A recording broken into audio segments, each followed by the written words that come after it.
Hi guys, today we're going to show you where to find the recommended tire pressure in Volvo XC40. You need to open the driver door, and right here on the frame you will see the label that specifies the tire pressure for our XC40, and as you can see, for the front it says 33 psi, for the rear it's 33 psi, and also for the spare it's 60 psi.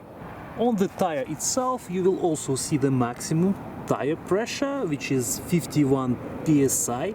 Don't confuse it with the recommended one.